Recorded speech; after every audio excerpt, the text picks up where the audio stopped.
I want you to picture the scene for a second. It's, Tuesday morning. Right. You're on the subway, or maybe you've managed to snag that one good table near the outlet at a busy coffee shop. It's loud, it's chaotic. Mm-hmm. But you are in your own world. You've popped in your wireless earbuds, you've got your favorite podcast playing, or you're on a private call. You feel totally insulated, secure. Exactly. It's just you, your phone, and the audio in your ears. It feels like a closed loop, doesn't it? It does. It feels incredibly intimate. It's the modern sanctuary. You assume that because the device is literally in your ear, the data is safe. That is precisely the assumption I had until I started digging into the source material for today. And honestly, it was a bit of a rude awakening. I can imagine. We're looking at a report from Cybersecurity News that suggests that closed loop is, well, it's more like a broadcast tower. That's a good way to put it. If you're using specific models of Xiaomi Redmi Buds, a stranger sitting 20 meters away could be messing with you. And we aren't just talking about, simple interference. We're talking about crashing your device for fun, or much worse, silently stealing data. Data, like the phone numbers of the people you were currently talking to. Exactly. It's really unnerving. We're diving into some critical firmware vulnerabilities found in the Redmi Buds series. And we should be clear, this isn't just one old model. No.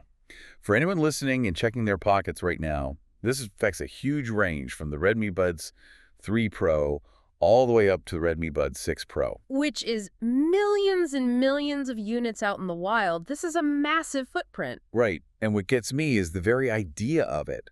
I mean, how is it even possible to hack earbuds? Well, that's the thing we always forget. We think of hacking as something that happens to servers or laptops. Or your phone, if you click a bad link. Right. But earbuds, they're just speakers with a battery, aren't they? That was my first thought.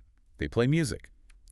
But our mission today is to unpack this. We're going to break down how these vulnerabilities work without, needing a computer science degree and figure out what the risks actually are. The mechanism is actually fascinating in a slightly terrifying sort of way. It's a classic story of hardware development moving faster than security. So let's start with the how. When I think of connecting to Bluetooth, I think of the whole ritual, holding the pairing button, the blinking blue light. Praying it connects. Exactly. It's a whole process. It is a process, but that's for you, the legitimate user. The attack we're talking about today completely bypasses all of that. Wait, really? So no pairing? No pairing, no PI. The attacker doesn't need to touch your phone at all. It's what we call a low barrier to entry attack. So the front door is locked, but they aren't even trying the front door. Precisely. They're effectively walking through a wall. All the attacker needs is the MAC address of your earbuds. Okay, let's pause on that. The MAC address. That's the unique ID for the device, right? But I always assumed that was something, I don't know, hidden deep in the settings menu somewhere. Is that just public information? In the world of Bluetooth, it has to be. Think of the MFA address less like a password and more like a name tag at a conference. Oh. For your phone to find your earbuds in a crowded room, the earbuds have to constantly shout, "Hey, I'm Redmi Buds, and here's my ID." So anyone with the right equipment can just hear that shout. Anyone with a generic Bluetooth dongle. And that's the other thing. We aren't talking about spy gear here. This isn't government level stuff. No, you can buy the hardware online for $20. You plug it into a laptop, run some standard sniffing software, and you can see a list of every Bluetooth device shouting its name in the vicinity. That makes the 20 meters range you mentioned sound a lot scarier. Because 20 meters is, well, that's the entire length of a subway car. It is? So I could be sitting at one end of the train, and someone at the complete opposite end, who I can't even see, could be targeting my device. And sure, walls will reduce that range. If you're in your house, you're probably safe from someone on the sidewalk. Right. But in an open plan office, a coffee shop, an airport terminal, 20 meters is a massive area. You're in range of pretty much everyone in that room. You are. That's a disturbing mental image. Okay, so they have my name tag, my MSC address. How do they actually get inside the system? The report mentioned undocumented channels. This is the real crux of it. The earbuds use a protocol called RFCOM. Think of it as a virtual cable between your phone and your ears. And it handles all the normal stuff, like calls and music. Exactly. The things listed on the box. HFP for hands-free calling, A2DP for music. That's what you paid for. Right. But the firmware, the little operating system inside the earbud, is also listening on other channels. Undocumented channels. Well, why would they do that? Why build in secret channels? It's almost certainly for manufacturing and testing. When these things are coming off the assembly line, the factory needs a quick way to check them. Did the battery work? Is the antenna okay? Yep. That kind of thing. That's it. They use these secret channels to run diagnostics without doing that whole pairing ritual you mentioned earlier. I get it. It's for efficiency. But then they ship the product. And they forget to turn those channels off. Or, more likely, it was just cheaper and easier to leave the code in there than to create two separate versions of the firmware. So it's the classic case of the builder leaving the key under the doormat. Or maybe more like the builder left a service elevator unlocked because it was easier for the contractors and they just never bolted it shut when the tenants moved in. And now we've got hackers riding the service elevator. That's a perfect way to put it. So let's talk about what happens when they get off that elevator. The report details two main attacks. The first is an information leak, which they compared to Heartbleed. Now, I remember Heartbleed being a massive deal a few years back, but I'm a little fuzzy on the details. How does that apply to a pair of earbuds? The core concept is something called improper bounds checking. Let's try an analogy. Imagine your earbuds are a librarian. Okay, I'm with you. You go up to the desk and say, "I'd like to read a book," and the title is 5 letters long. The librarian goes and gets you a 5-letter book. Everything works as expected. Simple enough. But in this attack, the hacker walks up and says, "I'd like to read a book. The title is 5 letters long. But actually, please read me the next 500 words of whatever is currently sitting on your desk." And a secure system, a good librarian, would say, no, that makes no sense, or that's private. Correct. A secure system checks the boundaries of the request. It sees a conflict. But the Redmi firmware, it doesn't check. It gets confused. And instead of rejecting the request, it just complies. It just does what it's told. It tries to.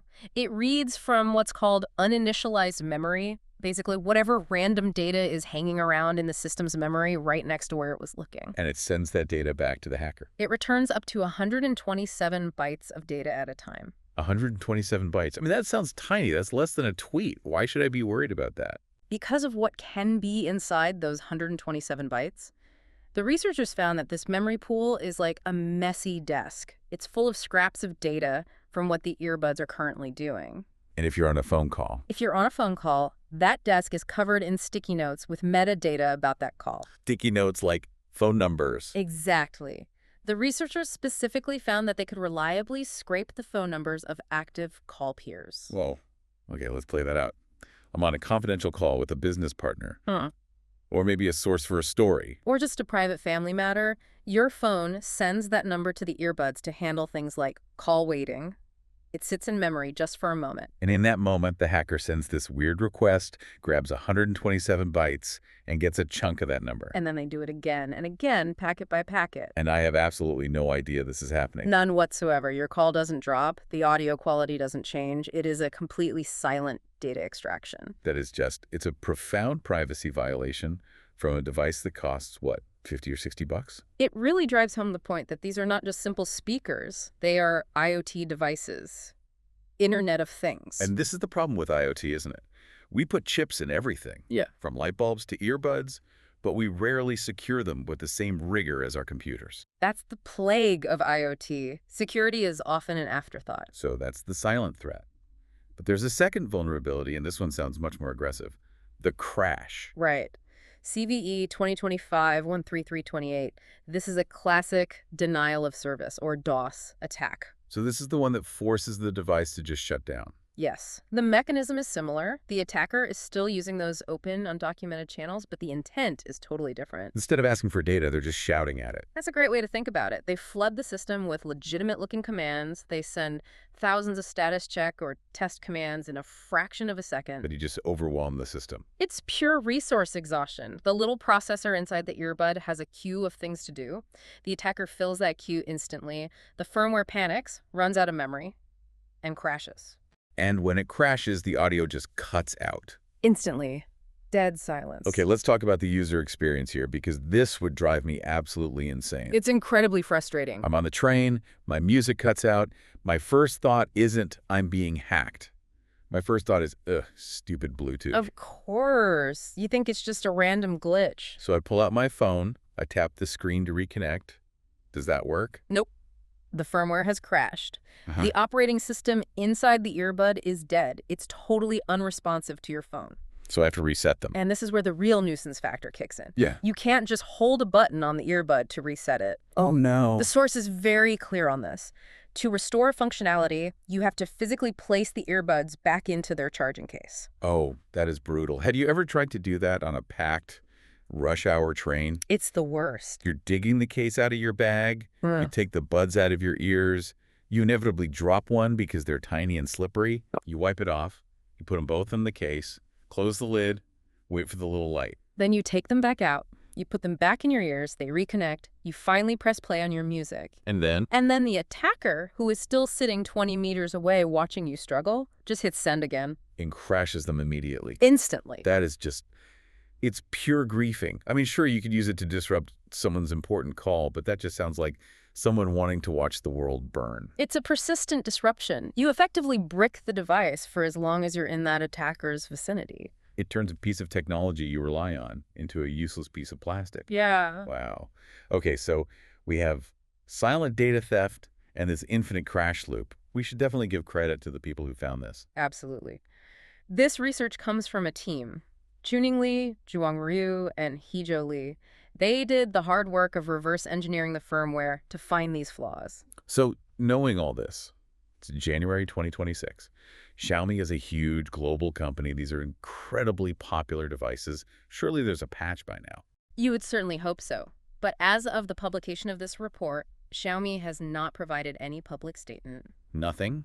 No patch? No remediation plan? Just silence. That is not reassuring. So you're saying these vulnerabilities are just active right now? If you own a pair of Redmi Buds from the 3 Pro up to the 6 Pro, yes, your device is vulnerable today. So what on earth am I supposed to do?